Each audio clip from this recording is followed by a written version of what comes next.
Olá, pessoal, sejam bem-vindos ao Multi no Campo, o podcast da Multitécnica que tem como objetivo dar voz ao agro brasileiro. Aqui nós trocamos experiências, recebemos produtores, consultores, professores, que a gente gosta de falar que eles são os atores do agro, que são aqueles profissionais que verdadeiramente lidam com o agro no dia a dia e fazem esse agronegócio acontecer. Hoje eu estou novamente aqui com o consultor de desenvolvimento de mercado Cerrado Mineiro. Ele vai dividir aqui a bancada comigo. Seja novamente muito bem-vindo, Roniel. Zamara, muito obrigado. Para mim é uma satisfação mais uma vez estar aqui com você e hoje estar aqui nessa mesa hoje tão técnica, né? Porque você para mim é uma referência em consultora técnica Ah, que em isso? desenvolvimento em mercado, né? Consultora técnica de mercado, uma das profissionais mais capacitadas que eu conheço nesse cargo que atua hoje no agro. E também está hoje com o nosso convidado, que é o Guilherme, que é uma referência para nós também hoje em nutrição e fisiologia do cafeeiro. Muito obrigado. O Roniel já deu um spoiler aí, ainda bem que ele não falou o sobrenome, porque eu quero fazer todo um up aqui antes de apresentar ele, fazer dar uma passagem por esse currículo que não é para qualquer um, Não é? né? E vamos falar sobre o tema de hoje, que a gente já falou algumas vezes sobre café aqui, mas eu acho que hoje a gente está trazendo um tema bastante interessante, que é aí sobre cafeicultura, pensando assim, nutrição e fisiologia do cafeeiro, da teoria até a prática, porque às vezes a gente parte a parte da técnica, né? E falta um pouco de colocar isso na prática, trazer um pouco para a vivência do produtor, e é exatamente isso que a gente quer tratar aqui um pouquinho. E falando sobre o nosso convidado de hoje, o Guilherme Messias Duarte, ele é formado pela IFTM como técnico agrícola, lá no campus de Uberlândia. Ele também é engenheiro agrônomo pela Unipac e mestre em produção vegetal pelo IFTM, campus Uberaba, com enfoque em nutrição do cafeeiro. Ele é consultor há 10 anos, pesquisador há 4, pós-graduado em Fisiologia de Plantas pela Exalc USP, no programa Solo Agro. Pensa, Que currículo, hein, que Samara? rico! Guilherme, seja muito bem-vindo ao Multi no Campo. Eu que agradeço, Isamar, eu agradeço, Roniel.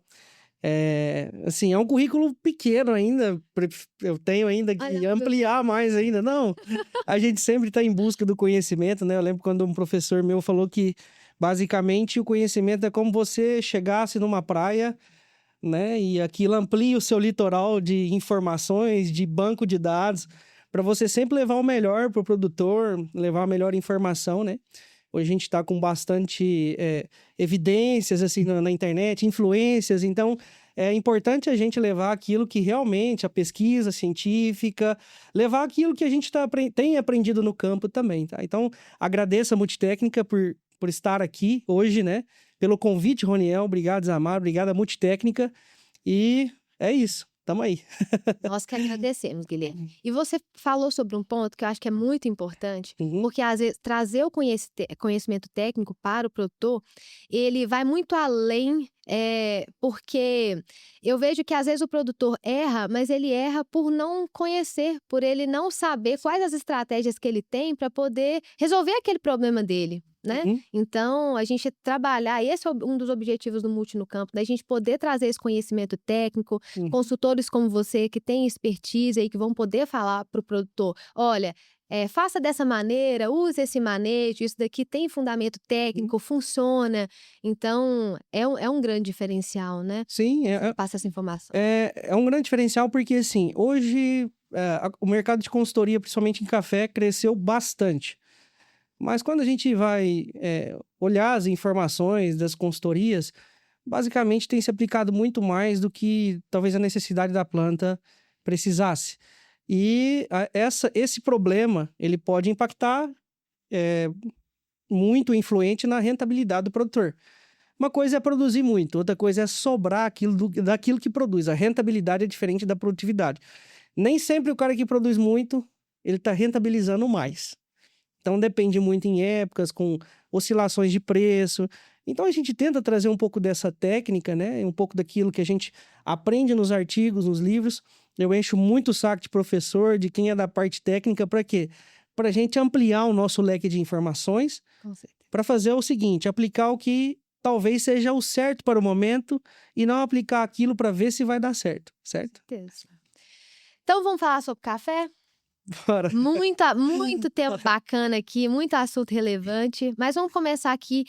Em relação à área de atuação e mais abrangente pelo Brasil, desde o arábica ao robusta, como você vê as principais características aí, diferença entre as espécies e as suas peculiaridades no quesito ambiente e fisiologia da produção? Legal.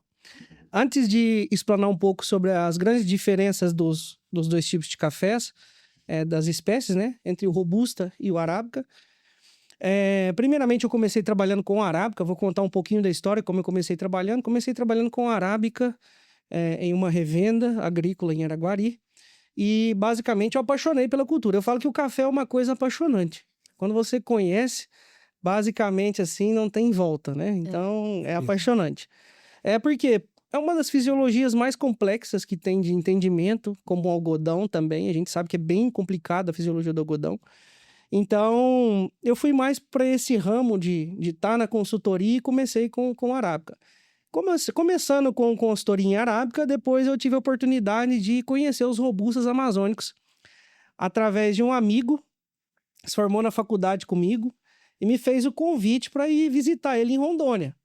Só que eu achei que eu ia Rondônia, achei que eu ia pescar em Rondônia, achei que eu ia comer lá molho de peixe, essas coisas aí, né?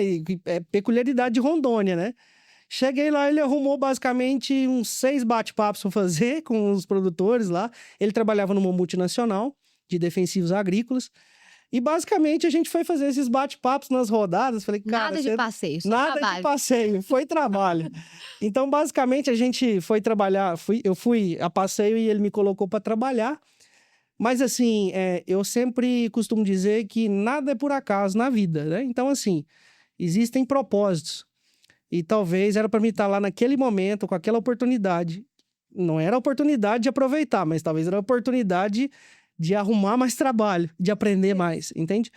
Então, fiz essas rodadas lá e tal. Uma dessas rodadas passei mal, porque não conhecia Rondônia.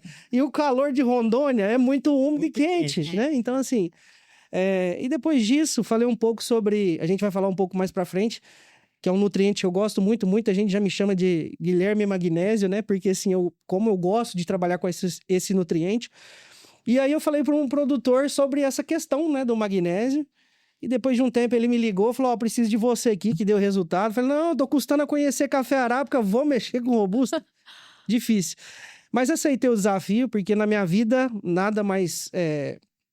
mais assim, eu aceito bastante desafio, eu gosto de desafio, eu gosto de estar aprendendo. Mesmo que eu perca, mas de alguma forma eu aprendi durante o processo. Então, eu aceitei esse desafio dos robustas. E aí a gente vai para a vala agora do que você perguntou. Explanei um pouco, né, sobre como eu fui até Rondônia. Antes disso, se apaixonou também pelo robusta? Muito. Aquilo é fantástico. É fantástico. Se vocês tiverem a oportunidade de conhecer Rondônia, os cafés robustas, Roniel, é fantástico. Você já esteve lá, né? Eu fiz uma parte do meu pós-doutorado lá. A gente tem um artigo publicado, que você já leu, inclusive. Ah, né? sim, bacana. Com Jairo, professor Sim, Jairo. professor Jairo. E realmente lá é muito quente e úmido. E eu vou deixar ele falar mais, mas é muito interessante as experiências que eu tive lá também. Assim, eu estava no Espírito Santo o mês passado, sempre vou com um amigo meu, Pablo, e assim, é tão interessante que o Espírito Santo é bem diferente com a questão do café conilon, como os robustas amazônicos lá. O ambiente modula a planta de forma diferente. Então, assim, quando a gente pega os robustas, né? Então, lá, eu costumo dizer que é o melhor lugar para se produzir café é Rondônia hoje. Porque a gente tem muita luminosidade, nós temos temperatura média na casa de 28 graus Celsius, uma alta pluviosidade entre 2.000 e 2.600 milímetros na barra. Muita água, né? Muita água e umidade. Tanto é que você tá andando lá, tá calor, você tá suando, não seca. Não seca. Então, assim, se você for pegar as premissas fotossintéticas, o que uma planta precisaria para produzir fotossíntese? Basicamente, a temperatura, mantendo a umidade relativa para aumentar diminuir, na verdade, o DPV e aumentar esse aumento de água que tem no sistema radicular. Como chove muito, então, fantástico. E luz, né? Não falta. Luz não falta. Então, eu costumo dizer que é um ambiente perfeito para produção. Não é à toa que posso estar enganado, mas essa informação foi recorrente agora, que a maior produtividade hoje de café é de Rondônia. Então, assim, é um lugar promissor para produção de cafés, né? Então, hoje eu já estou com 8 clientes em Rondônia, uns grupos que tá entrando no café agora, né? Então, assim, qual que é a diferença? Puxando agora para um pouco do Arábica. Basicamente, muita gente fica naquela pergunta: Cerrado Mineiro, onde é mais quente e baixo, vai café robusta, sim ou não? Depende. A gente teria que selecionar clones. Inclusive, eu estava com o professor Fábio da Mata. Grande abraço ao professor. A gente aprende muito com o professor Fábio da Mata, né, da UFV. E o professor Fábio da Mata comentou sobre um trabalho do professor Partelli que alguns clones seriam adaptados a algumas regiões em que o índice pluviométrico é um pouco mais baixo, a altitude talvez seria um pouco mais alta. Então, muita gente de Minas, onde é muito quente, será que vai o Robusta? Talvez era melhor pegar um Conilon ali, da região do Espírito Santo, que precisa de um índice pluviométrico um pouco menor. Então, o ambiente costuma modular a planta para ela aumentar esses níveis de produtividade e aumento da fotossíntese. Então, um exemplo, você pega lá Rondônia. Os níveis, eu peguei várias análises de solo, a gente fez um compilado de várias análises. E, basicamente, os níveis de magnésio, cálcio, saturações de bases, alumínio, são assustadores. É um ambiente que você fala, isso aqui não vai planta nenhuma. Mas só que como chove muito, tem temperatura, tem umidade alta, a planta está trabalhando fotossinteticamente ativa, bem ativa, né? Então, o limitante, que seria a fertilidade, na verdade é um gap, como o professor Paulo Centelhas fala, o yield gap, seria um gap de crescimento muito alto até para aumentar as produtividades e acertar um pouco nessa questão do manejo. Já um pouco do Arábica, o Arábica é uma planta que é muito sensível às variações de temperatura e umidade relativa. Então, assim, sempre se fala que temperatura é o grande problema e o grande vilão. Mas a temperatura tem uma influência de forma indireta nas grandes perdas de produtividade do café arábica. Porque a umidade relativa e a temperatura, elas se comunicam com o déficit de pressão de vapor. São fatores do déficit de pressão de vapor. O que é isso, Guilherme? Na verdade, o déficit de pressão de vapor é a pressão, o vapor saturante de pressão e a diferença de vapor de água a uma determinada temperatura.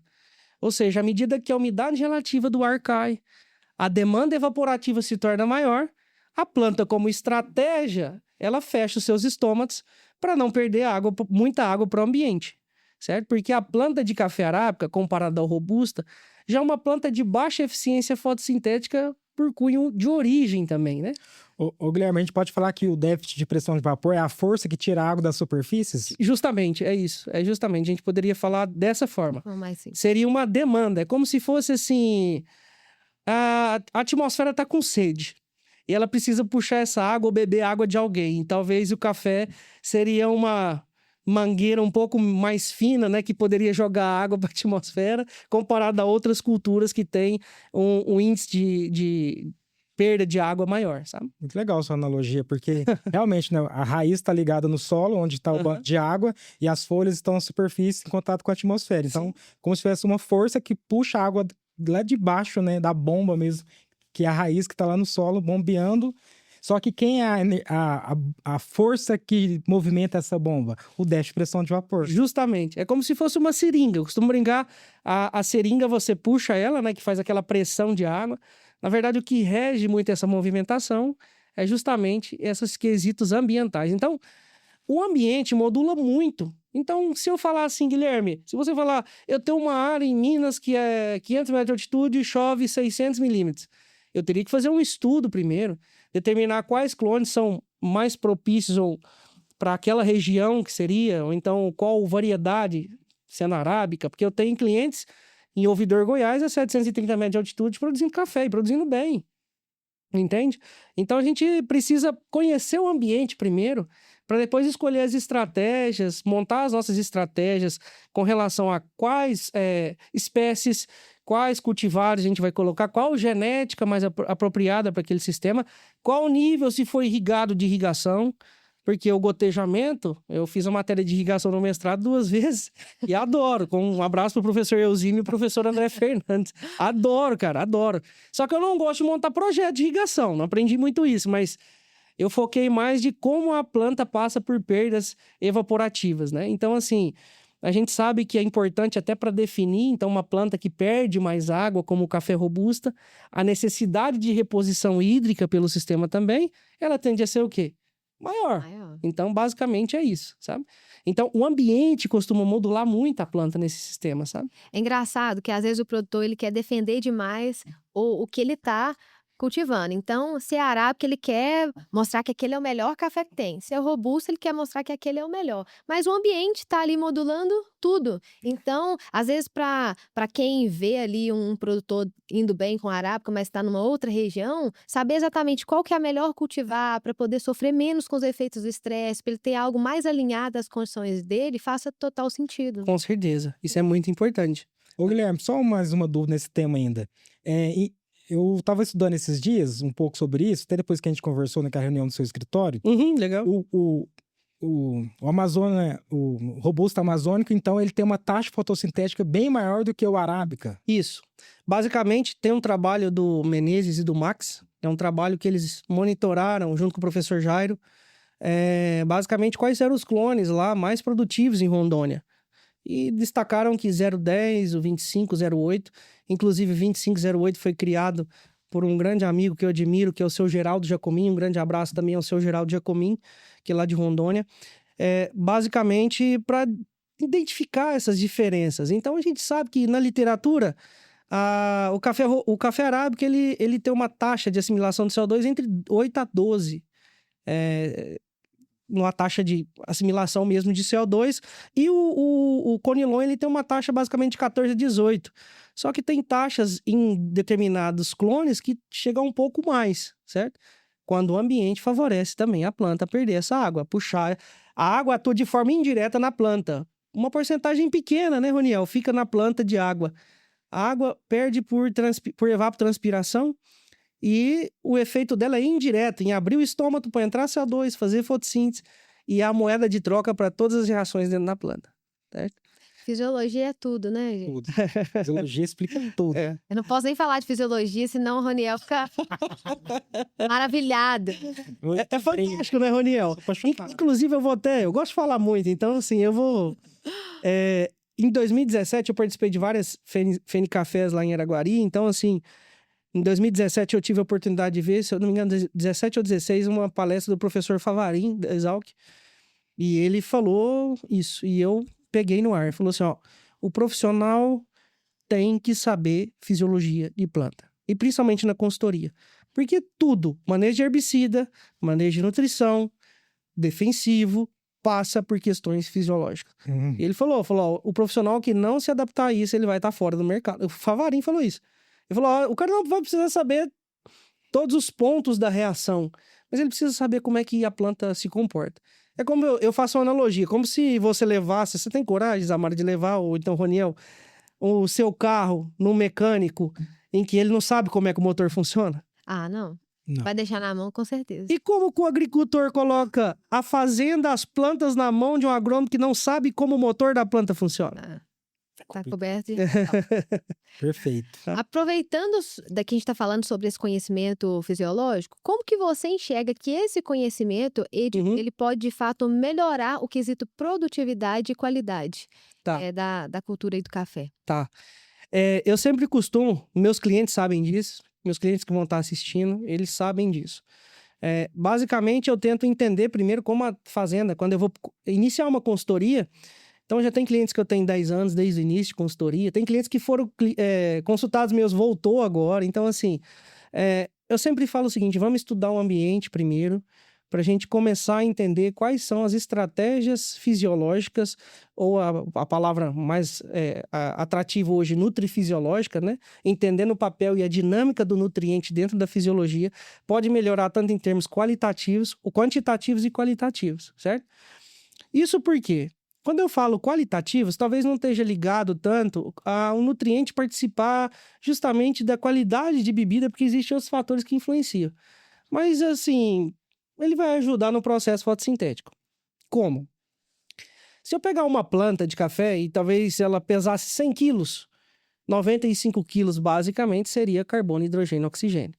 e 5% 5 quilos dessa planta seria os nutrientes minerais que estão ali. Nitrogênio, fósforo, potássio, enxofre, cálcio, magnésio, né? Boro, ferro, zinco, cobre, molibdênio, cobalto, selênio, né? Cloro, iodo, enfim, tem uma série de fatores, os benéficos e os essenciais. Então, assim, mas então não precisa adubar o café, porque o carbono, hidrogênio e oxigênio vem da onde? Do processo fotossintético. Mas só que esse 5% potencializa o processo. Então é importante eu entender que o quê? Como esse nutriente, ele age em determinadas fases fenológicas e fisiológicas da planta, para que eu possa potencializar esse processo e para que a planta consiga me entregar a produtividade final dentro daquele manejo que eu propus para ela. Então a gente é como se fosse um adestrador de planta, um domador, né? Mas só que a planta ela tem seus mecanismos em que ela reage em função do ambiente. Isso é muito interessante, ó, porque aí entra a fisiologia, mais uma vez, fisiologia, só tá falando de fisiologia aqui, na verdade, né? Mas olha que interessante isso. O robusta, ele é mais eficiente no uso do nutriente do que o arábica. Justamente. Por quê? Porque ele consegue fazer mais fotossíntese usando menos nutriente do que o arábica. Porque o Guilherme explicou, o ambiente. O ambiente é favorável. Justamente. Manter por exemplo, o arábica, como ele está na região que ele passa mais estresse, ele tem que formar mais proteínas de defesa para resistir ou tolerar aquele estresse. Coisa que o robusta não precisa investir nesse nitrogênio, entendeu? Ele investe nitrogênio então para formar estruturas fotossintéticas. Por isso, inclusive, né, Guilherme? Justamente. Ele pode ter uma maior fotossíntese. Justamente. Né? Inclusive, por exemplo, a gente tem... muita gente fala que não são mecanismos de absorção, são mecanismos de aproximação do nutriente até a planta, que são fluxo de massa, difusão e interceptação radicular. Então, esses mecanismos são totalmente potencializados em função do quê? Da água. Então, a planta precisa perder água também para levar quem? Nutriente que está no solo. Então, é muito importante a gente conhecer o ambiente que a gente está trabalhando, os principais momentos de pluviosidade que está ali, para a gente determinar em função de cada fase fenológica na sua ação do nutriente, para que a planta consiga aproveitar da melhor forma e entregar a produtividade final depois. Eu sempre brinco o seguinte, mandei até para o professor Tesouro esses dias, eu fiz na inteligência artificial, fiz a inteligência artificial o seguinte, o Tesouro tem um bordão que fala assim, a planta deve estar esperando o nutriente ou o nutriente deve estar esperando a planta? Então fica aquela pergunta, né? Na verdade, se a planta estiver esperando o nutriente, a planta é como se fosse um trem andando. Se o nutriente não estiver na estação, mesmo com o ingresso comprado, tchau. Adeus. Ou seja, já era. A planta, o nutriente deve estar esperando a planta e não a planta esperando o nutriente. Por isso que muitas das vezes, igual o Lima falou esses dias atrás, o Lima que veio aqui no podcast, né? Ele falou sobre o posicionamento do boro em relação à floração. E realmente, então a planta, eu vou aplicar boro na época da floração, imagina até essa planta começar a absorver esse boro entrar, na verdade, na solução, né, dependente de outras condições. E aí, basicamente, a planta precisa absorver esse boro para depois utilizar esse boro. No momento de maior exigência, ele não estava disponível para usar. Justamente. E o café é uma planta tão incrível que o café é uma planta que tem baixa eficiência fotossintética, mas é excelente para reservar amido e alguns nutrientes, principalmente ramo plegiotrópico. A gente vê isso pelo Lugol, ou pelo iodo 2%, que a gente aplica ali em cima só para ver o que colore de preto é o que está em amido, né? E realmente, onde está próximo às folhas, a gente vê uma capacidade maior de reserva de amido, né? À toa que a floração inicia ali naquelas gemas e tudo. Até onde tem essas reservas, sabe? Então é importante entender que o café é uma planta de estoque, tanto de nutrientes como dos fotoassimilados na forma de amido.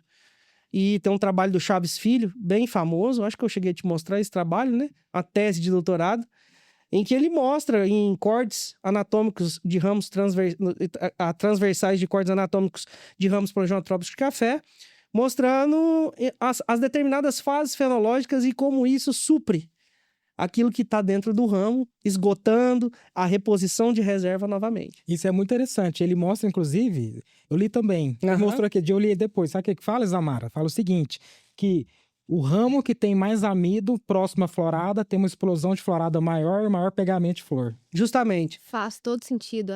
Isso vem à tona em falar assim, muita gente coloca na internet, né?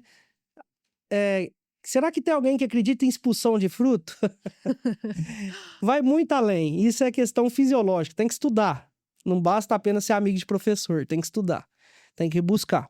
Então, na verdade, a planta ela tem uma capacidade de colocar mais frutos por roseta se tem, com certeza, mais suprimentos por roseta, entende? Então, isso é uma questão matemática meio que biológica, né? Se tem mais, a tendência dela conseguir preservar, diminuir aqueles aspectos de quedas precoces, vai ser maior, entendeu?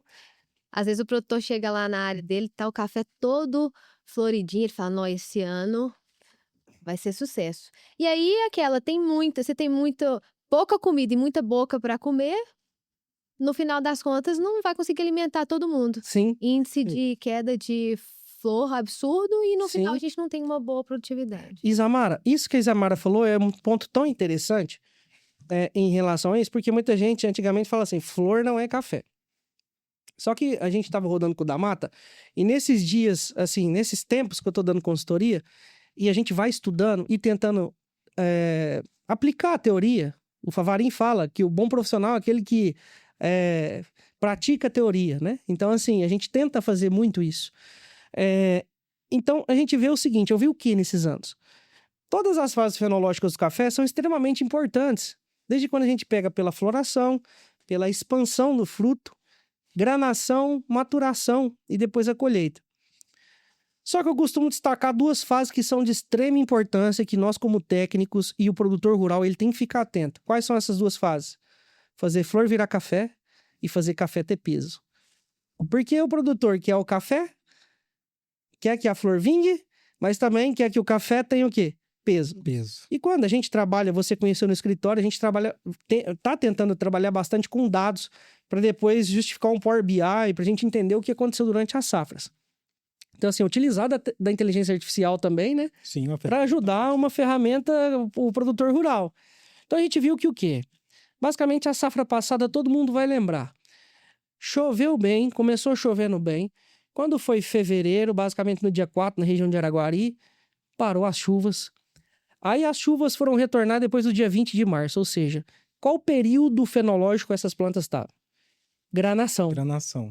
E aí, na granação, a planta vai pegar todo aquele fotossimilado que ela reservou e aplicar dentro do fruto para dar o quê? Peso. Quanto menos fruto para dar uma saca, maior produtividade. Na verdade, quanto o fruto mais pesado, menos fruto para dar uma saca, mais peso. Modo de renda, né? É renda. Essa renda nesse ano foi menor. Por quê? Porque faltou chuva e faltou água nesse processo. Ah, Guilherme, mas a gente está num ambiente irrigado. Beleza. Só que sabe qual que é o problema? Por isso que eu fiz irrigação 2 vezes. Quando eu pego o sistema, Oniel... Uma só não foi suficiente, não tinha que entender direito. O Euzinho vai saber disso. E o André também. Então, assim, o que era o importante de entender ali? O sistema de irrigação, liga a irrigação nesse período. Só que as temperaturas subiram demais. Consequentemente, a umidade relativa também abaixou. Voltamos lá atrás. O DPV aumenta. Ou seja, a demanda evaporativa. A atmosfera está pedindo para beber água. E aí, o meu sistema, ele consegue contemplar uma evapotranspiração da cultura, basicamente em torno de 3 milímetros dia. Ou seja, teve dias que a planta perdeu 5. Então, a volta da irrigação não foi o suficiente para atenuar esse tipo de estresse e colocar a planta novamente em jogo para que ela entregasse a produtividade no ano. Certo? Esse ano já está se desenhando, a gente tem uma modulação, então está bem parecido com a safra 21 e 22, 20 e 21, desculpa, em que começou chovendo, teve uma chuva ali próxima à florada, depois dessa chuva teve basicamente um período de déficit maior, esse período de déficit maior depois foi compensado com muita chuva dezembro, janeiro, esse ano janeiro choveu mais do que essa safra comparativa de 20 e 21, e basicamente esse ano nós vamos ter, não estou falando que a gente vai atingir aqueles dados da Conab, mas aonde tem café com certeza vai ter bom rendimento. Mas só que a gente não pode esquecer uma coisa, é por isso que eu falo, o ambiente modula o sistema. Nós não podemos isolar os fatores, nós precisamos entender o que aconteceu durante a safra. Integrar, né? Integrar o sistema. Então, por exemplo, no início da safra, temperaturas médias ficaram em torno ali de 24, 25 graus. E as máximas chegando acima de 30. em setembro. Então o produtor vai lembrar, somente Cerrado, houve boas floradas. Só que depois disso, ficamos 15 dias sem chuva com altas temperaturas. E isso é muito deletério para a planta, porque em estresse, a planta vai começar a produzir uma série de compostos hormonais que vão modular ela para que ela possa sobreviver àquele ambiente estressante, certo? Só que depois choveu bem. Então, aquilo que a planta conseguiu segurar, e só um detalhe, teve abortamento, até gravei um vídeo na época no Instagram, e teve muito abortamento. E depois, agora, o que segurou, a planta conseguiu, basicamente, tá lá chovendo bem, vai conseguir entregar uma boa produtividade em função do peso, certo? Então, a gente não pode isolar. Aí teve gente que falou assim, que caiu o café. Não, agora tem café. Não, não é assim. Tem café daquilo que ficou lá atrás, que realmente vingou, na verdade, da florada, e que nesse período ele conseguiu sobreviver, desde que uma planta estava bem nutrida, nesse quesito, né? E depois essa granação foi contemplada com essa quantidade mais alta de chuva e a umidade relativa maior, certo? Agora eu queria que a gente falasse, aproveitar que continua o assunto da fisiologia, mas trazer assim, eu sei que talvez não seria apenas poderiam ser mais erros, né? Mas pensando em fisiologia, quais são os erros mais comuns que você vê assim no campo? Tá. Quais são os principais erros que eu vejo no campo com relação à fisiologia? Quando a gente vai aprofundar nos estudos, trocar ideia com profissionais que, igual o Roniel, um profissional que sabe bastante de fisiologia também, né, Roniel? É importante a gente salientar que os maiores erros que acontecem no quesito fisiológico é quando a gente não sabe aplicar as principais técnicas que está acontecendo ali no campo. Então, hoje, a gente tem, assim, produzir é como se fosse encher um balde de 20 litros. Os estresses vão ser aqueles furos que dá no balde e tá vazando a produtividade. E eu preciso tapar esses estresses. Tapar isso. Então, para tapar esses estresses, eu preciso ter um conhecimento fisiológico mais amplo. Por exemplo, vou te dar um exemplo simples e claro para todo mundo entender. Um cara que tá capinando lá no sol quente, 35 graus. No final do dia, você fala, ô, vem tomar água. Aí você dá uma água com sal para ele. O que você acha que vai acontecer? Ele vai colapsar, né? Era importante ele hidratar e não desidratar mais ainda, né? Então, um dos aspectos mais importantes que eu vejo que pode prejudicar as questões fisiológicas, nessas questões produtivas, basicamente, primeiro efeito, que é o mais redundante, é a água, certo? Então, saber trabalhar uma planta bem nutrida é saber trabalhar também uma planta que vai resistir mais a esses déficits que vão acontecer, a esses níveis de estresse que vão acontecer. E aí eu preciso também, atrelado a isso, saber em que momento eu vou irrigar, se for irrigado, em que momento eu vou aplicar um fertilizante. E um detalhe importante que a gente já viu é que, dependendo do fertilizante que a gente coloca de alta solubilidade, em determinada fase fenológica, ele pode causar um pico muito alto de desbalanço hormonal. Esse ano aconteceu com o ácido bórico, né? No Sim, solo, né? bastante. Teve clientes meus que, tipo assim, basicamente a gente trabalha com agricultura de precisão nesses clientes hoje, né? Depois eu vou falar um pouco da consultoria. Mas que a gente vê visivelmente níveis de boro, assim, altíssimos. Depois a gente vai até pode falar um pouco do método, como que a gente coleta, né? Porque a extração de terra, ela é muito importante para nós para saber como é que estão os níveis ali. Porque pouco que o laboratório usa, mas a amostragem muitas das vezes pode estar... Tem que ser bem feito. Bem feita, tem que ser bem feita. Então, a gente vê que esses aspectos em geral retiram ou tiram muita produtividade do produtor e não saber se posicionar nesses aspectos. Inclusive, uma coisa importante. Eu já atendi um cliente que tinha um vizinho, atendo o cliente até hoje, ele tem um vizinho, e o vizinho falava, meu café tá bonito, o seu não tá, ou então meu café tá vegetado mais do que o seu. Então, quando a gente vê isso, a gente pega lá na época da granação. A época da granação é a época em que o café, ele pega todo aquele fotoassimilado e coloca dentro do fruto, para perpetuação da sua espécie, né? Que é a prioridade, o dreno forte, de 4 vezes a mais do que folhas novas, raízes, enfim. Então, esse é um processo importante. Só que o que o produtor, às vezes, faz? Aplica uma dose altíssima de nitrogênio no meio da granação. Começa a vegetar. Começa a vegetar. E aí a planta muda a rota em função da ativação do processo da citocinina, do hormônio, que é o hormônio da juventude, né? Sim. Que inclusive eu preciso tomar um pouquinho de citocinina, né? Também. Então a citocinina é um hormônio da juventude que basicamente, se você precursiona aumento de divisão celular, aquele fotossimilado que ia para o fruto, ele vai ter que atender na mesma dinâmica a vegetação. E aí eu posso causar um desbalanço e peso de fruto, certo? Esse é um grande problema que acontece. Então, às vezes, o erro de manejo com relação a questões hídricas, nutricionais, e muitas das vezes a gente fala sobre os problemas com pragas que acontecem. Na nossa região, há um tempo atrás, bicho mineiro foi o caos. Só que muita gente queria controlar o quê? Do triângulo da praga, como o triângulo da doença, né? Você tem um hospedeiro, a praga e um ambiente. Ambiente favorável, hospedeiro favorável, a praga estava lá ativa. Sim. Aí, o meu produto X não funciona. Mas a verdade estava controlando só o bicho mineiro. E esquece que o bicho mineiro está sobrevivendo porque tem o quê? Comida. Tem ambiente favorável para ele, você tem hospedeiro favorável.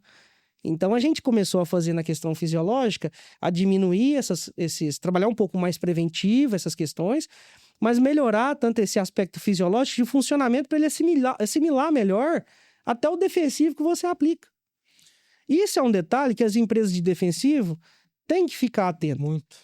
Que não é só aplicar o defensivo. Eu preciso preparar a minha planta para receber esse defensivo para ter alta performance, entende? Sim. É isso. Eu chamei atenção no boro como um dos pontos aí de manejo que esse ano, em geral, aconteceu. E eu aprendi esse ano porque eu voltei pro café, fiquei 5 anos cereais, né? E foi o Guilherme que me chamou atenção também na reunião que eu tive com ele. Ele me mostrou uma área que estava com fito de boro. E por que eu chamei atenção do ácido bórico esse ano? Porque o ácido bórico, ele é muito móvel, né? Tanto ele chivia muito, mas o que acontece também? Como nós estava chovendo bastante, muita água, então ele estava subindo muito pelo processo transpiratório. Sim. E aí, então, do mesmo jeito que ele desce rápido, ele sobe rápido. Como estava chovendo muita água para a planta ficar com os estômatos abertos e transpirar, esse ácido bórico subiu muito rápido, esse boro, né? O boro subiu muito rápido. Como ele subiu muito rápido, né, Guilherme? Ele acumulou muito nas folhas e mesmo na dose que a gente fazia todo ano, em períodos que ficava meio seco, né? Sim. Não dava problema. Em excesso. Esse contexto com excesso. Então, o que foi interessante esse ano? Quem trabalhou com fontes de liberação de boro gradual. Justamente. A Olexita tem crescido muito no café e é importante, a gente já tem dados também de todos os clientes que a gente pega. Mostrei até pro Roniel sobre, por exemplo, eu acho interessante as tabelas de adubação, vou abrir um parênteses sobre isso, porque as tabelas de adubação elas ajudam o produtor até certo ponto, mas é interessante que a consultoria, ela faça uma performance mais aprimorada por cada fazenda em função do ambiente. Um exemplo que eu vou te dar. Às vezes a necessidade de nitrogênio para uma variedade é diferente de outra. O professor Douglas Guelph já tem feito isso na Universidade Federal de Lavras e evidenciado. E a gente viu isso também no campo. Por exemplo, um nutriente magnésio. A variedade Arara exporta muito magnésio. A gente conseguiu identificar isso no campo, no Bertoldo, em Presidente Olegário, na safra passada, certo? Um outro ponto que eu tenho que comentar dessa safra, que eu estava até esquecendo sobre isso, é o seguinte. Essa safra, eu falei lá atrás, que começou, teve uma chuva, teve depois uma quantidade hídrica, uma pluviosidade um pouco menor, e depois choveu bem novamente.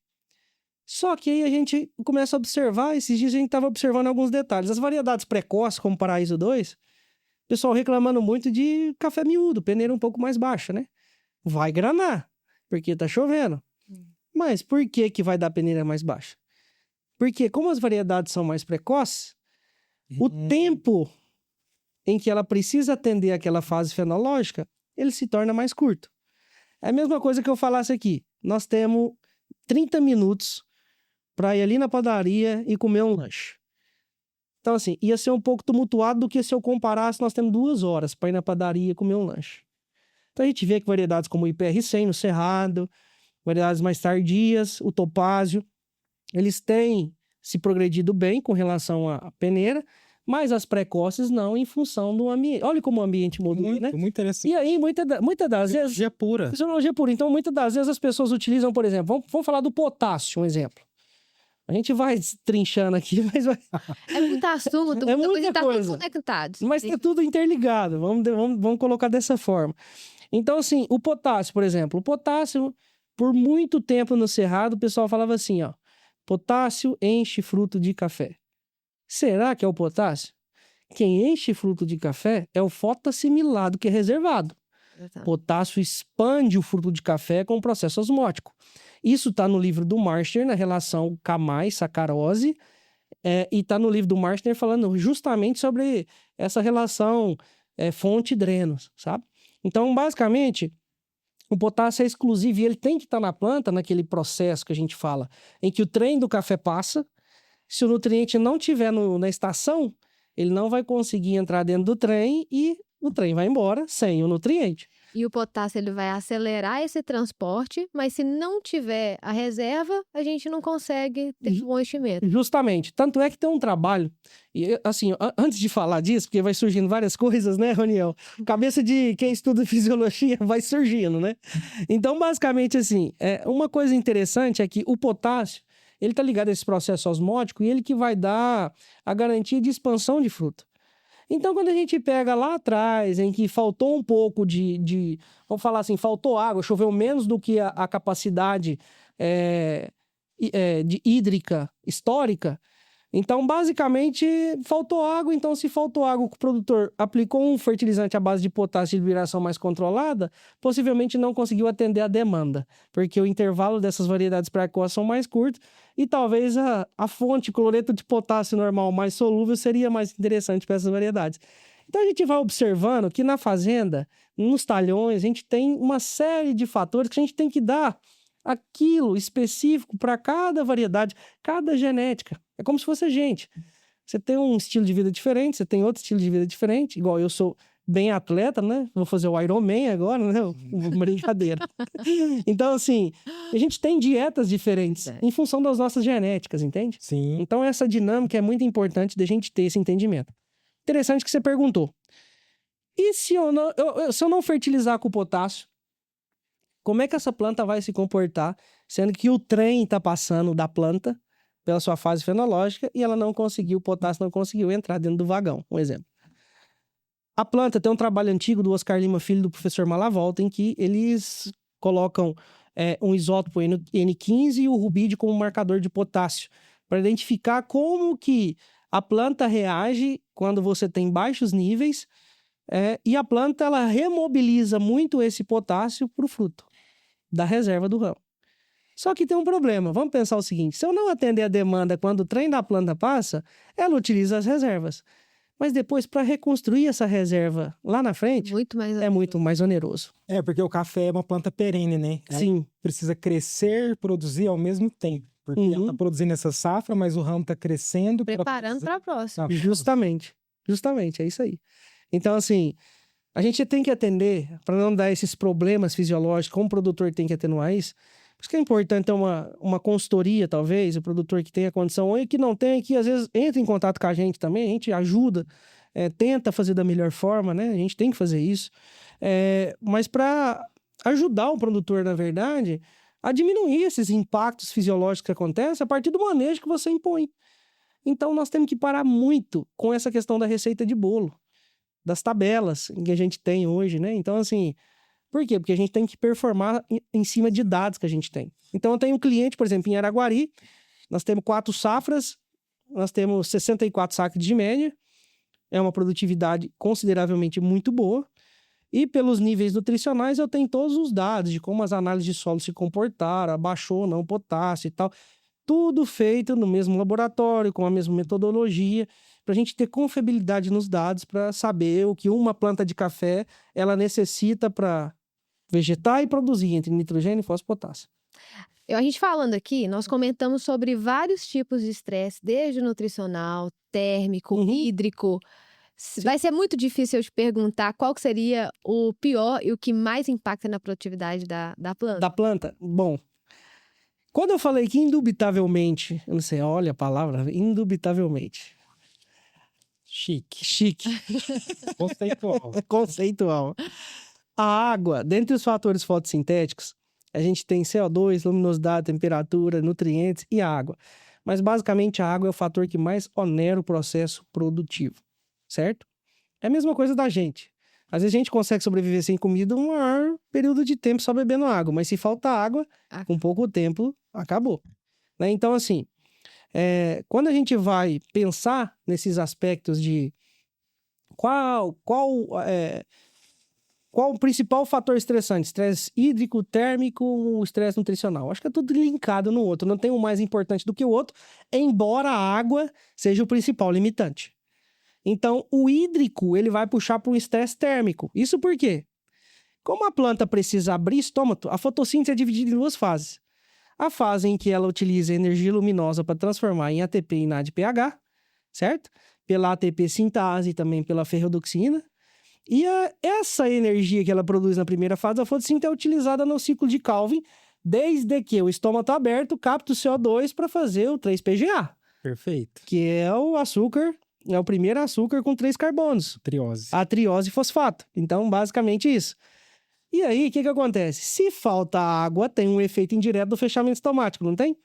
Existe um estresse térmico que a planta não consegue aproveitar, na verdade, em função da temperatura mais alta, porque tem um trabalho do D'Amato interessante, vou abrir um parênteses, que é o seguinte, existe uma informação que é muito difundida, que é o seguinte, a temperatura ótima para o café fazer fotossíntese é 24 graus Celsius. Esse trabalho é do Silva et al., feito em Portugal. E, basicamente, ele define o seguinte, a cada 1 grau que a temperatura sobe, cai 10% de eficiência fotossintética. Essa informação muito difundida até hoje já caiu por terra, porque a gente vê nos trabalhos do professor D'Amato café com 35 graus fazendo fotossíntese. Mas por quê? Sim.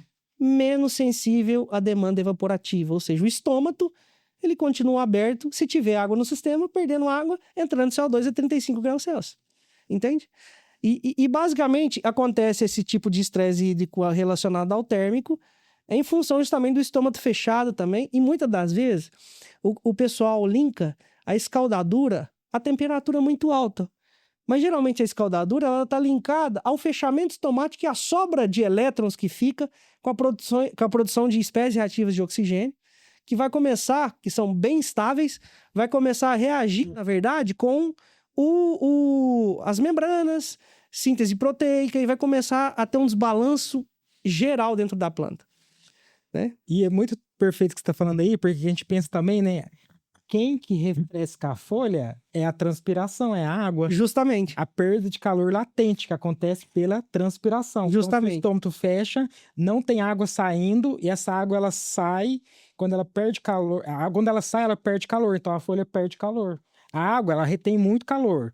Então, todas as vezes que a folha perde água, ela perde calor também. Justamente. Então, a forma de refrescar a folha é ter que transpirar. Porque a água vem do solo mais fresca, passa pela folha, refresca ela, e a folha lida melhor, né? Justamente. E aí, nesse processo, está tudo linkado. Por exemplo, se não tem água, vai acontecer o problema de resfriamento. E aí, acontecendo esse problema de resfriamento, automaticamente vai acontecer um déficit nutricional.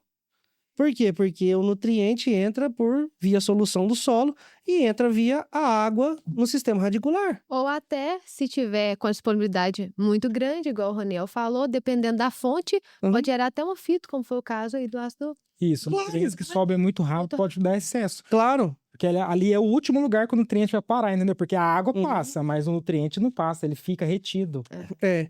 E com relação a essa questão dos estresses, assim, é até interessante, a gente estava conversando esses dias sobre isso, né, Roniel, da autofagia, a relação do sistema de baixa energia que a planta produz sobre as proteínas TOR e as SNRK1.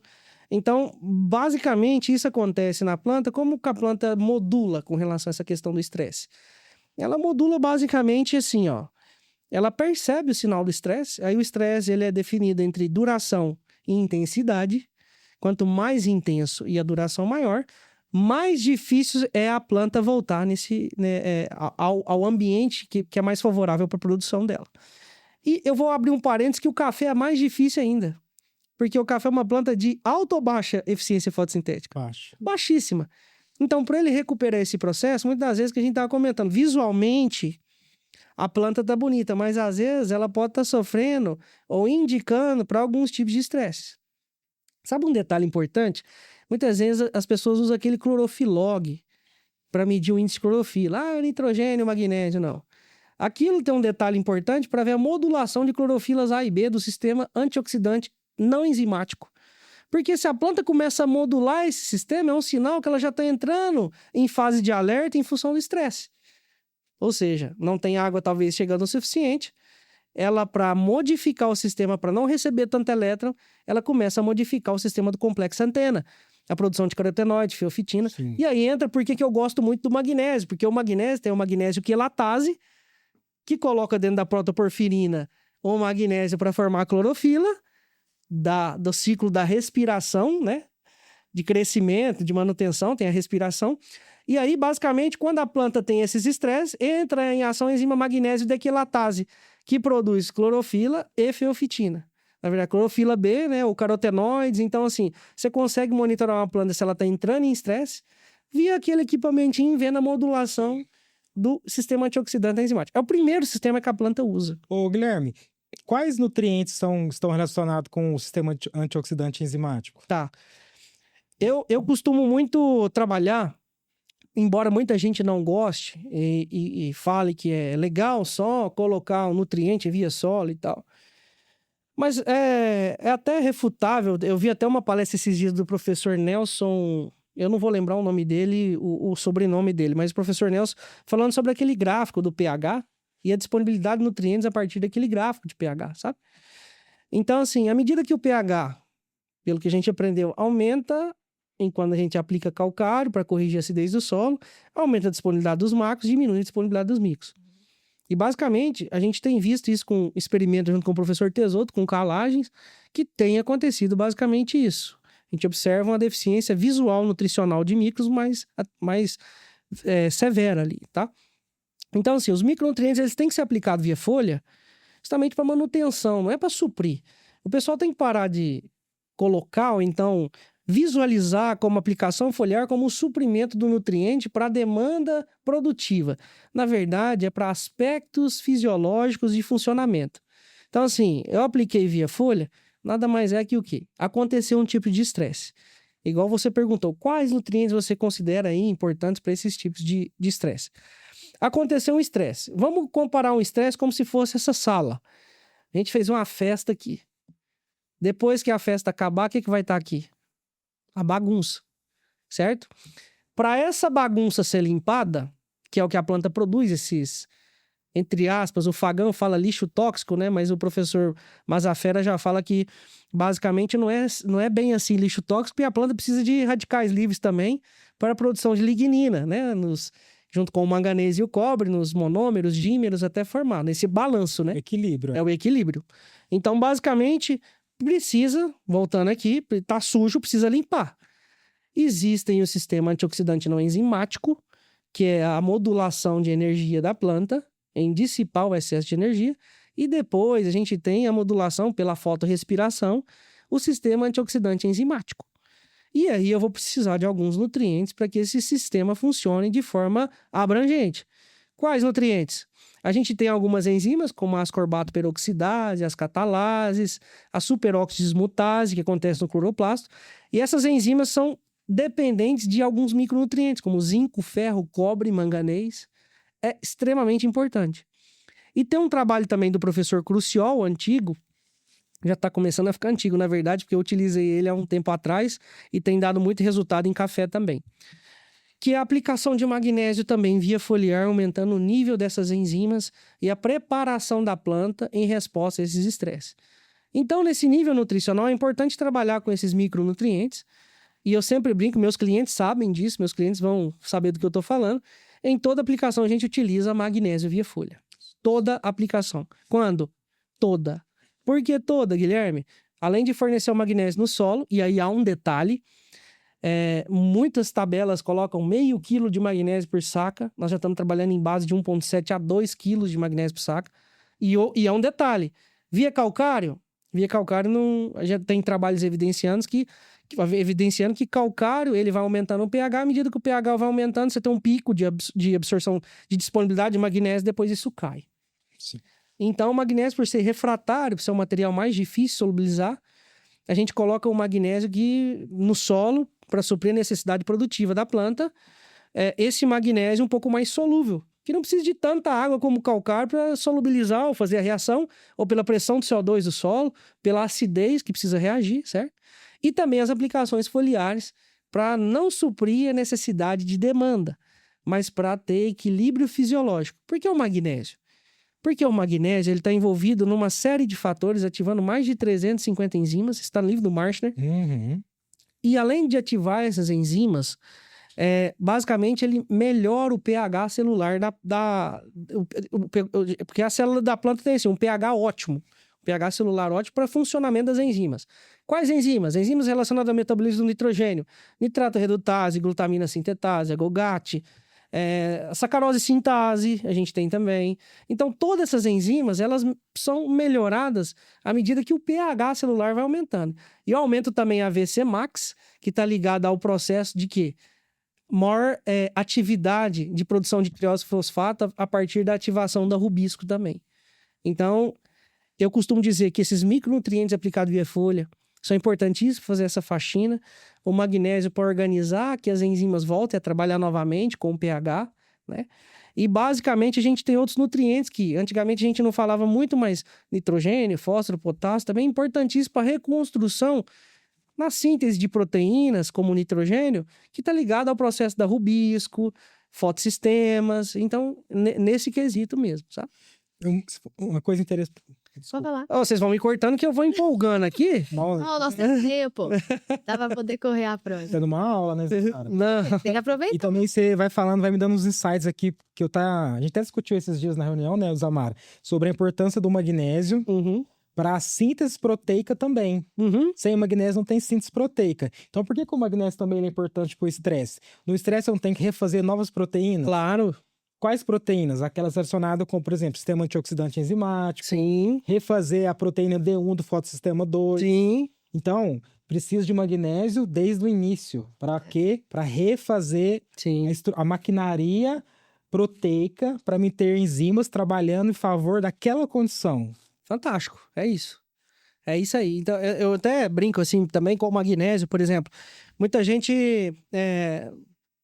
entrando no assunto do magnésio, né? Mas assim, eu gosto mais de estudar sobre magnésio, mas assim, até para absorção via solo no sistema radicular, a gente precisa de magnésio. Tanto é que o pessoal fala assim, ó, aplicar fósforo com magnésio no sistema radicular parece que dá um sinergismo maior.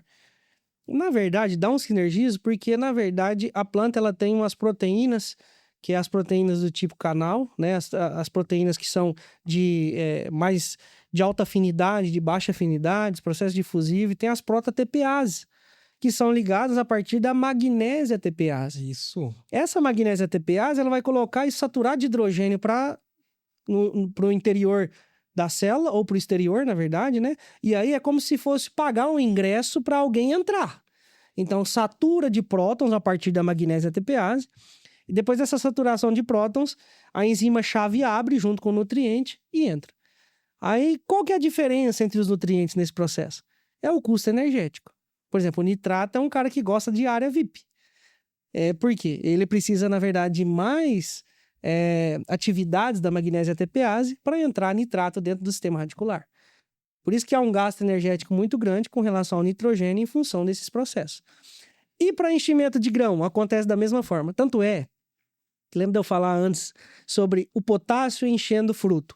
Mas, na verdade, não é o potássio que enche o fruto, é uma série de nutrientes, e quem enche o fruto é o açúcar, que a planta produz, né? Via reserva de amido, que está no ramo. Inclusive, o magnésio tem a sua contribuição nesse processo. Bastante. Então, vamos pegar das contribuições. Para formar açúcar, a gente tem a clorofila, que tem o quê? Magnésio. Depois eu tenho o quê? Rubisco, que tem o quê? Ativada por efetor leostérico como magnésio. Captou, fez o açúcar lá dentro, tudo certinho. Aí a gente tem atividade também de um nutriente que chama fósforo, porque a planta vai ter algumas rotas. Ou ela vai reservar o açúcar na forma de amido no cloroplasto, que pode ser danoso em alta quantidade, ou ela vai gerar essa triose fosfato para fora do citosol para formar hexoses e depois formar sacaroses que vão até a área de dreno. Então, a sacarose tem um papel importante quando ela entra dentro do floema para ser translocada até as áreas de dreno. Esse é um ponto muito interessante, muito importante. E o magnésio participa desse processo. Só o magnésio? Não. Tem o boro também que participa desse processo, que é muito importante. Por que o boro? O boro sintetiza a uridina de fosfato, que é ligado ao processo de formação de sacarose. E sem contar também que o boro, ele forma uma camada de ramo galacturano 2, que é a membrana que costura os pectatos.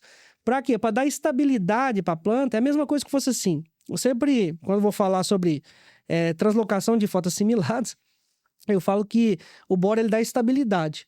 É como se fosse o seguinte, um barco transitando em alto mar agitado, ele vai mais rápido ou mais devagar? Mais devagar. Mais devagar. E se tiver tudo calminho? Ele vai mais rápido e volta. Então, o boro, ele facilita essa atividade, principalmente dessas proteínas que estão ligadas ao processo de enchimento do floema, certo? De sacarose do floema. Então, boro é importante, fósforo é importante. A giberelina tem uma função muito importante que está no livro do professor Fagan, no capítulo de giberelina, junto com a citocinina, para favorecer genes de dreno que justifica a produção fotossintética. Sim. É um outro ponto também. Muita gente quer aumentar. Hoje em dia, na internet, todo mundo virou fisiologista. Eu não sou fisiologista. Eu sou um amante da fisiologia. Você já é fisiologista. Que isso. Mas eu sou um amante da fisiologia. Eu não sou formado em fisiologia, mas eu sou um amante. Eu gosto de estudar. Falei com o Damata isso quando ele estava comigo. Então, assim, como é que a gente vê esse processo em geral, assim? No livro do professor Fagan, fala justamente isso. Aumentar os genes de dreno, via giberelina, via citocinina.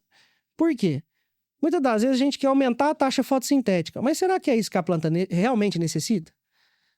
Porque talvez, para ela justificar a taxa fotossintética dela mais alta, ela precisa ter onde aportar esse sistema.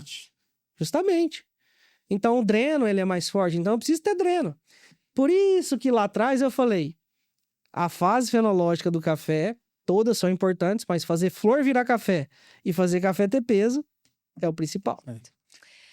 Falamos aí de, então, vários efeitos de estresse, fomos no nutricional, voltamos no hídrico, mas acho que tá tudo interligado e faz total É sentido. fisiologia.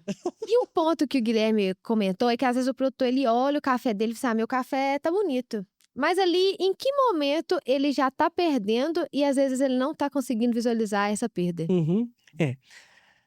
Até o seguinte, às vezes a gente tem que tomar cuidado com algumas perdas que acontecem, e principalmente eu vou elencar uma, Isamara, que é o nitrogênio. O nitrogênio para café, muita gente gosta de trabalhar com altas quantidades de nitrogênio para café. Só que esquece que o nitrogênio e o metabolismo do carbono, eles andam junto. O professor Mazafera me enviou um artigo científico para ler sobre isso, e o Damata confirmou isso comigo, porque, tipo assim, o nitrogênio na planta, vamos pegar o nitrogênio desde o solo. Quando eu aplico, nem que seja uma fonte amoniacal, em função do pH, isso vai transformar em nitrato pelas bactérias Nitrosomonas e Nitrobacter. Então, a maioria vai entrar o quê? Nitrato. Era mais fácil, com um gasto energético menor, se entrasse via amônia. Então, esse nitrato entra na planta e tem que ser assimilado.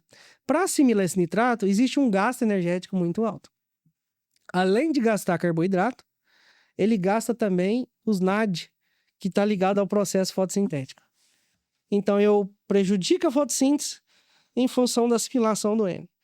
E o produtor acha que aplicando o nitrogênio demais vai ser benéfico. Na verdade, isso é igual um prato de comida pra gente. Se eu comer só picanha, quando eu vou fazer um exame de sangue, o ácido úrico, se eu não me engano, né, vai dar altíssimo. Então, tem que ter um equilíbrio também, como a planta. A planta é um ser vivo. E a planta, a gente aprende muito com ela, porque é um ser muito resiliente, tá? A gente, às vezes, sofre, dá depressão, dá um monte de coisa, mas a planta... Imagina, a planta não anda e não fala. Se ela precisasse, por exemplo, ter um estresse em cima dela, ela tem que criar mecanismos de defesa dentro dela para que ela possa sobreviver sobre aqueles mecanismos. Então, assim, pode...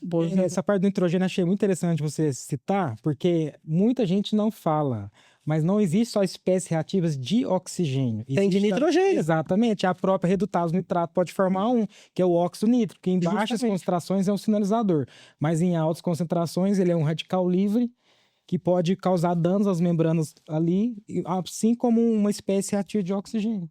Tem até as espécies reativas de enxofre, né? Vai só piorando o problema, né? Que a gente acha...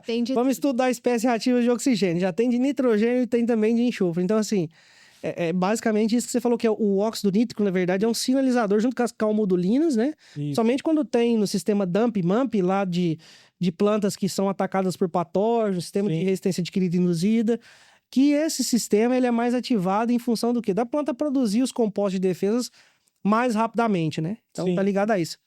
Nós Perfeito. trouxemos só o problema do produtor, que tinha coisa aí que ele nem sabia que existia, agora ele já tá sabendo que tem. Mas como que a gente pode fazer, então, para atenuar esses efeitos e fazer com que a gente tenha uma melhoria na recuperação dessa planta de café? Tá, então vamos lá. E assim, Isamara, eu vou só complementar aquilo que a gente tinha falado. Eu falei do nitrogênio um pouco, mas depois a gente volta aqui, pode ser? Combinado. Porque tem um ponto importante também que o pessoal do café sempre fez. Como o potássio enche fruto, concentra potássio na granação, sendo que o potássio ele tem que estar antes. Porque a planta remobiliza, certo?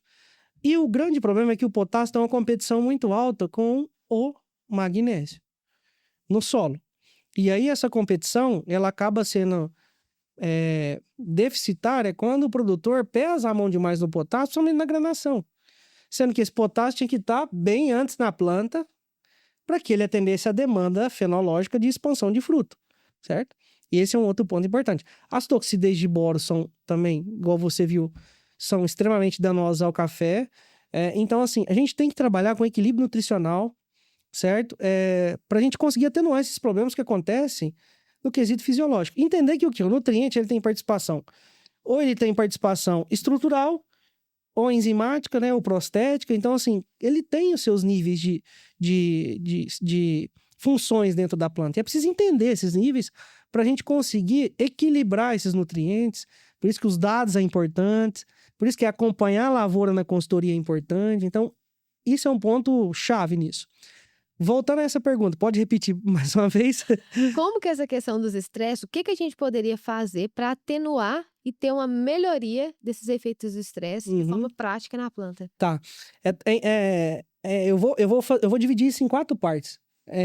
Assim, que eu sempre costumo, quando eu chego no campo, Roniel, basicamente quando a gente divide isso em 4 partes, eu chego no campo, eu tento entender da melhor forma de como o ambiente está modulando aquela planta, quais as estratégias a gente vai usar, porque assim, muita gente fala, meu produto é melhor, o meu é melhor, tem uns que dá 3 sacas a mais, 4, se você for juntar tudo, o produtor está produzindo 300 sacas por hectare, né? Então, basicamente isso, e não é assim que funciona. Então, a gente trabalha atenuando esses processos.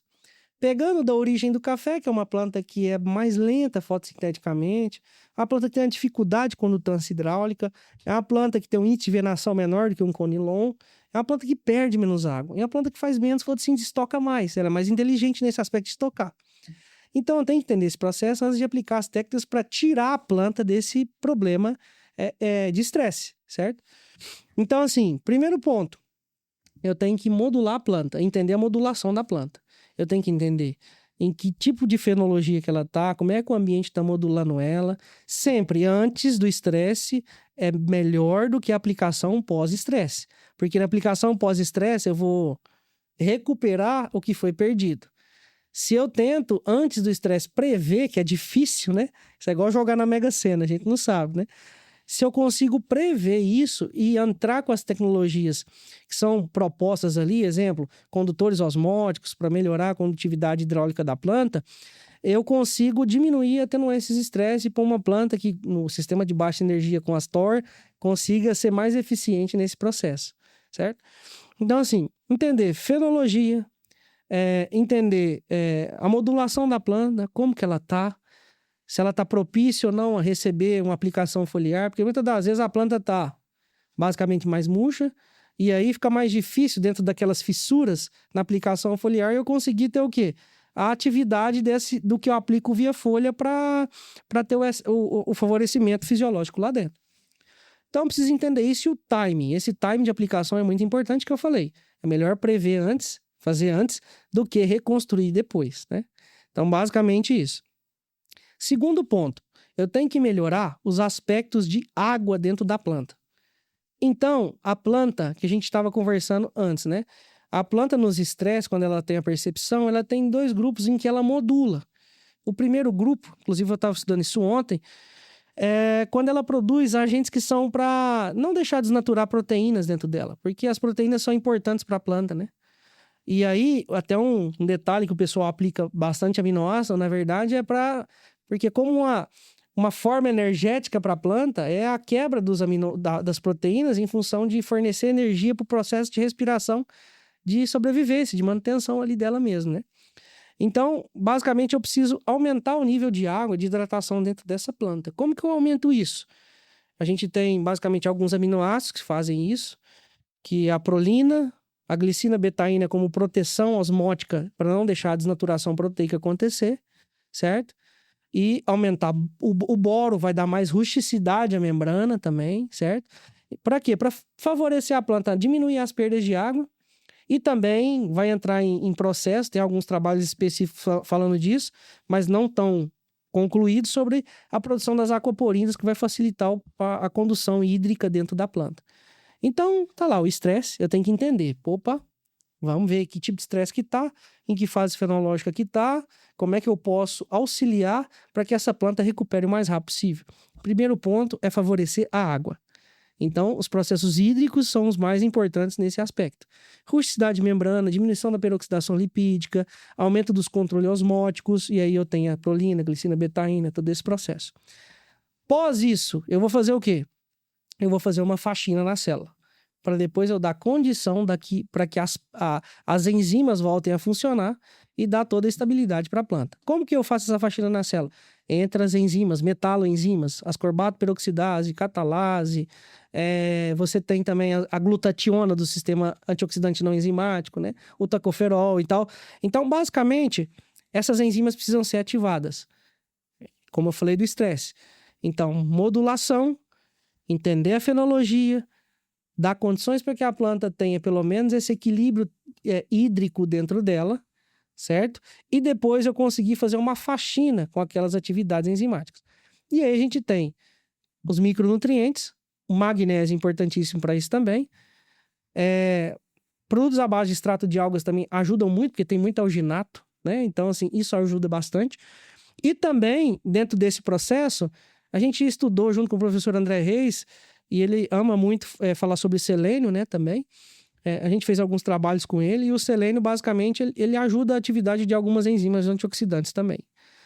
Visto isso, depois da faxina, tem que dar condições para que a célula volte a funcionar, desde que volte a reidratação. Lembrando que todo esse processo, é igual eu perguntei pro Tesoto, qual que é o melhor anti-estresse que existe no mercado? Ele falou assim, aplica 10 mil litros de água por planta. Ou seja, a água é tudo, né? E aí depois a gente vai fazer o quê? Dar condições para que a planta ou a célula volte a funcionar na sua reconstrução. Como? Aí entra o magnésio. O magnésio vai aumentar o pH celular. O magnésio vai dar condições para que essas enzimas funcionem bem. E todas essas enzimas. O glutamato também, ele vai auxiliar bastante junto com a aplicação do magnésio para que a planta faça o quê? Aquilo que sobra da respiração dos resíduos de serina e de NH4+, para ser reincorporado na síntese de glutamina. Para que a planta possa fazer os aminoácidos específicos para sair em cima daquele estresse. Então, é muito importante trabalhar com magnésio na reconstrução, depois que eu fiz a faxina, desses aspectos de estresse, para que o produtor possa, igual eu tô falando, aplicar antes do estresse é melhor, mas pós-estresse para ter uma reconstrução mais rápida desse processo. Ô, Guilherme, então, falando muito de água, então eu fazer raiz desde o início é muito importante. Aí você tocou no ponto primordial. Porque é o quê? Eu sempre coloco, quando eu vou fazer uma palestra, alguma coisa, que é o seguinte, o que eu percebo? Eu percebo que o produtor, Samara, ele tem um certo receio, talvez em gastar no início um pouco mais para fazer raiz de planta. E depois ele quer utilizar um fertilizante lá na frente, que é um pouco mais oneroso, para melhorar o sistema, ou então para atender a produtividade. Só que ele não construiu raiz desde o início. O professor Paulo Mazafera fala muito sobre raiz e isso é muito importante. Porque o que a gente precisa? O cara plantou o café, cara, só precisa incorporar calcário em profundidade, fazer tudo, faça tudo antes de plantar o café, tudo antes. Porque depois que você planta o café, fica mais difícil colocar esses corretivos, inibição do alumínio, que prejudica o crescimento radicular, que ataca a coifa da raiz. Então, o que a gente precisa nesse processo? Aportar sistema radicular. Tudo isso que a gente falou, se não tiver raiz, o processo vai ser totalmente danificado. Então, eu sempre brinco o seguinte, gaste com raiz no início para justificar, talvez, a sua adubação lá no futuro, em que te entregue altas produtividades, seja plantas mais resilientes a estresse. Por quê? Porque a raiz também consome parte do fotossimilado. E se eu tenho uma raiz pequena, ou então uma raiz que está limitada ao crescimento, possivelmente, quando essa planta entrar no enchimento de fruto, desviar a rota energética, a raiz vai pagar o preço e a taxa de recuperação depois da safra tende a ser bem pior, assim, em relação a uma planta que teria um sistema radicular mais abundante. Além do mais, você falou do hormônio da juventude, né? A citocinina É produzido onde? no sistema radicular. No radicular. Isso é legal, porque, tipo assim, a auxina é um hormônio que age no sistema radicular, mas produzido na parte aérea. Não é isso, Raniel? Exatamente. Você vai me corrigindo aí. A citocinina é um hormônio que é até uma ligação. Se tem mais raiz, produz mais citocinina, que produz mais folha na parte aérea, que automaticamente mais folha tem mais locais de produção de auxina, que vai agir no sistema radicular. E a giberelina está ligada ao processo expansivo, né? Isso. Então, é todo esse processo. Por isso que a aplicação do extrato de álcool também, na parte aérea ao longo do ano, também é muito importante, né? Muito. Estimula a produção de auxina, para essa auxina descer e chegar na raiz e enraizar. Isso. E uma das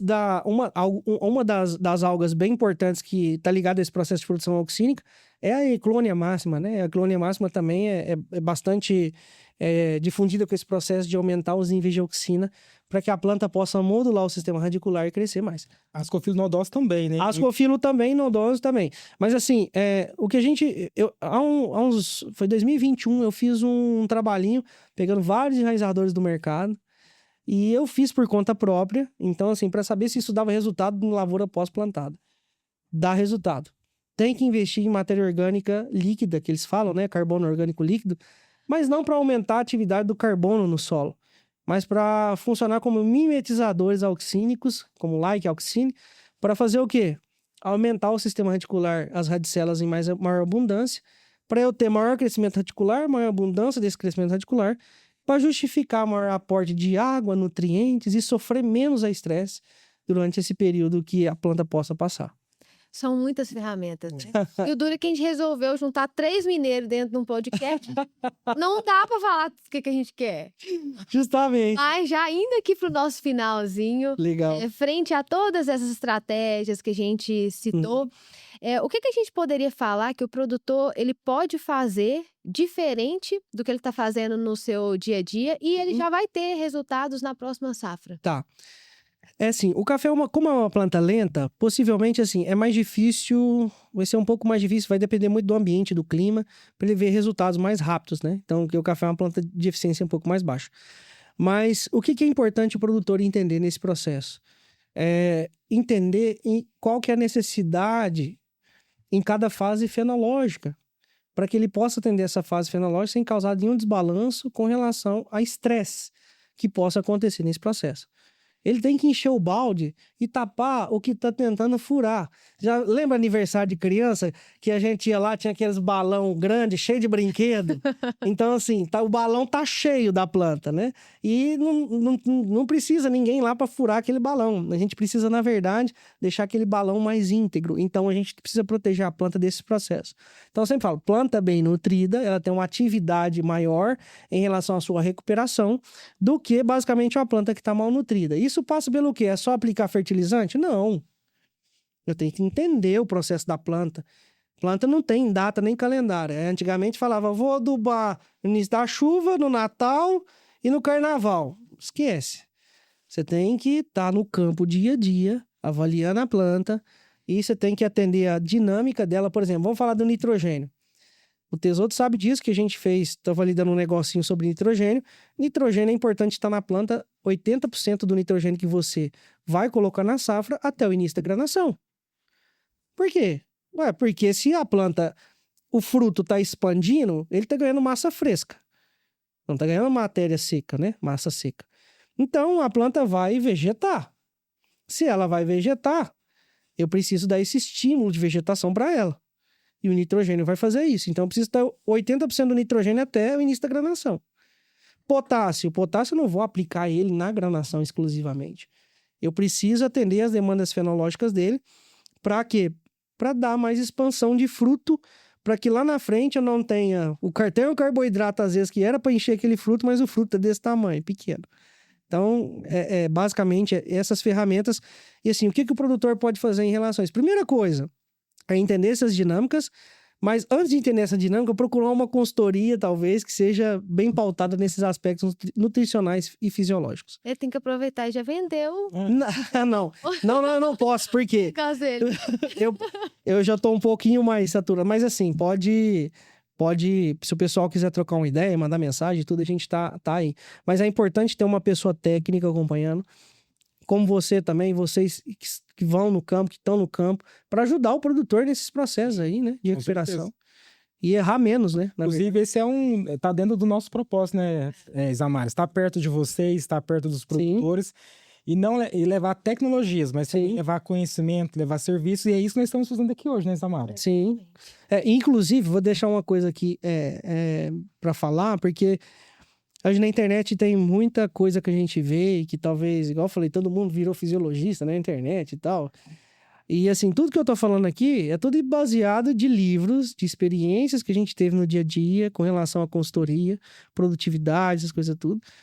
Artigos, troca de ideia com o professor. Então, assim, eu fico atrás desses professores que estão mais atuais, que estão estudando alguma coisa que talvez é a demanda dos meus clientes para melhorarem o sistema produtivo. E também trocar ideia, aproveitar, trocar figurinhas em relação à parte de artigos científicos, né? E estudar, tem que estudar. O profissional tem que estudar, não tem jeito. E para a gente encerrar, já que o Guilherme já falou de vários alertas aqui para o produtor conseguir produzir melhor, eu vou deixar você, se você pudesse dar assim, um alerta para o produtor, que a gente já falou um monte, né? O produtor que escutou o nosso podcast, ele se enriqueceu aí de estratégias e como mitigar esses efeitos. Mas se a gente pudesse falar uma recomendação, um alerta, o que você falaria para o nosso produtor que está nos ouvindo hoje? Tá, é importante o seguinte, o café tá com preço bom, vamos entrar em uma vala um pouquinho mais assim ampla, né? O café tá com preço bom agora.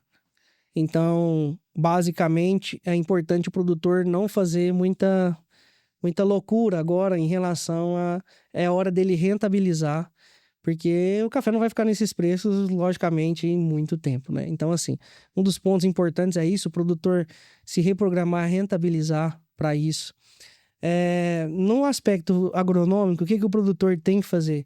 Concentrar em aumentar o sistema radicular, ter uma boa consultoria, ter bons parceiros do lado, com boas ferramentas para que possa atender ele, enfim, para que possa diminuir esses aspectos aí que estão tirando a produtividade dele e ele possa ser extremamente eficiente nesses processos em amplo espectro, né?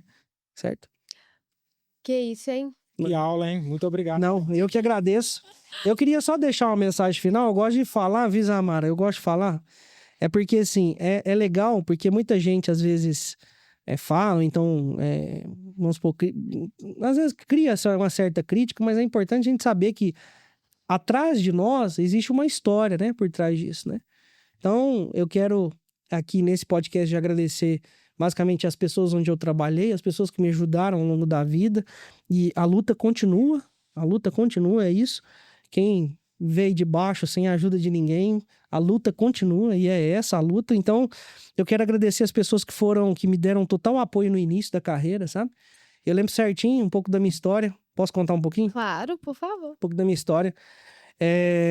Eu fiz o técnico agrícola e eu tocava numa banda na noite de rock and roll e tal. E assim,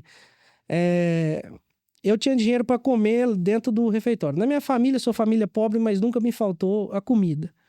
Mas eu tive que trabalhar desde cedo. Já lavei cachorro, já trabalhei ajudando meus tios servente pedreiro, já lixei parede, já padaria, já trabalhei um monte de coisa. Mas a fome de vencer, ela não pode te atrapalhar, ela não pode te cegar em momento nenhum. Você tem que, aquilo que você quer, você tem que correr atrás, e você tem que ir com afinco, você tem que ser cego, surdo para muitas coisas que as pessoas vão falar. E aí depois que eu formei no curso técnico, eu fiquei sabendo que tinha uma oportunidade de emprego na revenda lá em Araguari, e eu tinha R$5 no bolso que meu avô me dava, não tinha dinheiro para nada. R$5 no bolso que meu avô me dava, e basicamente era 4 horas da tarde, eu pensei, cara, se eu for pegar um mototáxi agora, é R$5 o mototáxi. Eu chego lá primeiro, ou eu vou agora de mototáxi e volto a pé, ou eu vou a pé e volto de mototáxi. Qual que é a melhor estratégia? Eu pensei, já é 4 horas da tarde, pegar o mototáxi agora e volto a pé. Aí eu lembro certinho. Peguei o mototáxi para ir, cheguei lá na revenda, deixei meu currículo, Aí o dono da revenda olhou e falou, depois a gente fala aí e tal. Aí eu saí triste da revenda, né? Na hora que eu saí da revenda, encontro um amigo meu que é produtor rural, o Carlos. Inclusive, ele é cliente meu e tudo. E o Carlos, eu já tinha conhecido ele antes. A gente conversava sobre rock and roll, Iron Maiden, um monte de coisa assim do tipo, né? E ele falou, o que você tá fazendo aqui? Eu falei, cara, eu vim pedir emprego. Ele falou, ué, você falou com quem? Eu falei com o patrão aqui. Ele falou, você quer trabalhar muito aqui? Eu falei, quero. E eu preciso de uma oportunidade só. Só preciso de uma. Falei desse jeito pra ele. Depois de uma semana me ligou, fiquei na empresa, tudo certinho. Aí depois, trabalhando, tratando semente, dia e noite, de soja e tal. Tem uma vaga pro café. Aí um dia eu fui com o dono, acho que o dono fez de propósito. Fomos no domingo tratar semente lá, numa fazenda. Aí falou, você sabia que esse carro aqui é do cara que roda no café? Eu falei, é. Falei, não tem ninguém no café? Não. Eu preciso só de uma oportunidade, me dá ela que você não vai se arrepender. E o Rodrigo, que vai ouvir um pouco do que eu tô falando aqui, eu quero agradecer ele também, essas pessoas que me ajudaram. Teve muitas pessoas ao redor que tentaram e tentam até hoje, né? Derrubar a gente, mas a gente segue firme no propósito. Na vida a gente precisa de uma oportunidade e não deixar ele escapar. Com certeza. Né? Então, basicamente, eu queria deixar isso para falar para vocês, porque antes da Isamara estar aqui, antes do Roniel estar aqui, tem uma história por trás de nós que fez a gente chegar até aqui. Com certeza. Então a gente tem que respeitar as pessoas, né? Nesse Grato, aspecto. né? E ser grato por tudo que aconteceu com nós. É igual eu falei, fui para Rondônia na época para visitar um amigo e acabei trabalhando em Rondônia. Então as coisas não acontecem por acaso, né? Nada é por acaso. Uma conversa de 10 minutos em que eu aprendo pelo menos uma frase, valeu a pena estar naquela conversa. Eu Certo? tenho certeza que a sua história ela vai inspirar vários outros profissionais, inclusive quem está buscando a primeira oportunidade, Claro. né? Não desista. Não desista. Eu sempre falo isso. Não desista. Seja firme. Corra atrás do seu propósito. Eu estudo fisiologia desde 2017, quando o Favarin falou. Então, assim, estude, corra atrás. Embora as circunstâncias não te ajudem, mas uma hora ou outra o seu tempo vai chegar. Com certeza. Quando eu escutei isso uma vez, que à medida que a gente dá um passo pro nosso sonho, ele dá 10 ao nosso encontro. Então, basicamente, dê um passo, pelo menos, em busca do que você quer. Seja focado. Foque. Eu passei algum tempo da minha vida, desculpa até eu estendendo um pouco, Por favor. mas eu passei um tempo da minha vida, quando eu comecei a morar sozinho, que eu tinha uma ideia de sair de casa com 30 anos, sair com 28 para 29, e eu ficava trancado final de semana dentro de casa estudando. Eu adorava ficar estudando. E basicamente comecei a ficar até um pouco meio lelé, né, o Roniel? Mas assim, isso me ajudou demais, porque eu tinha um foco e eu tenho um foco até hoje. Até hoje eu tenho que ler, tenho que estudar, porque o mercado muda, a dinâmica muda, e os meus clientes, eles têm que ter o melhor. Montei uma consultoria específica. Para quê? Para atender todas as dinâmicas entre clima, entre solo, entre parte de monitoramento de pragas, genética e também o campo experimental. Então, eu já queria aproveitar aqui para agradecer todos esses produtores que confiam e confiaram no meu trabalho, embora as circunstâncias, às vezes, são estressantes em alguns casos, né? Mas eu queria agradecer e deixar essa mensagem final seja para o profissional que está iniciando agora, mas para nós também, que é importante, para o produtor rural. Cara, vamos focar, ter foco, porque se a gente dá um passo através do nosso sonho, ele dá 10 ao nosso encontro, e isso tem acontecido, tá? Guilherme, parabéns pela sua trajetória. Para Obrigado. mim, para o Roniel, acredito que tenha sido uma experiência incrível. A gente está muito feliz por você poder estar aqui com a gente, compartilhando todas essas experiências e Sim. trazendo um pouco dessa parte técnica, vivenciada na prática, para os nossos ouvintes aqui do Multi no Campo. Muito obrigada. Claro, eu que agradeço. Mais uma vez, Roniel, muito obrigado pela parceria. Muito obrigado, Isamara. Agradecer a Multitécnica, vocês em nome da Multitécnica. Contem com a gente lá, GT Agro Consultoria, tá de portas abertas para receber vocês, para estar junto, né? E é isso. Agradecer aos meus clientes, as pessoas que me ajudaram ao longo da carreira, né? E todos eles sabem, não vou falar o nome de todo mundo, mas é isso aí. É isso aí. Beleza? Obrigado, Guilherme. Mais uma vez também, Isamara, muito obrigado. Fechamos, amigo. Sempre uma satisfação fazer par com uma pessoa de um nível de profissional tão alto também, igual a da Isamara. Muito bom, Recíproco. muito bom. Pessoal, muito obrigada pela atenção de todos vocês e até o próximo Multi no Campo.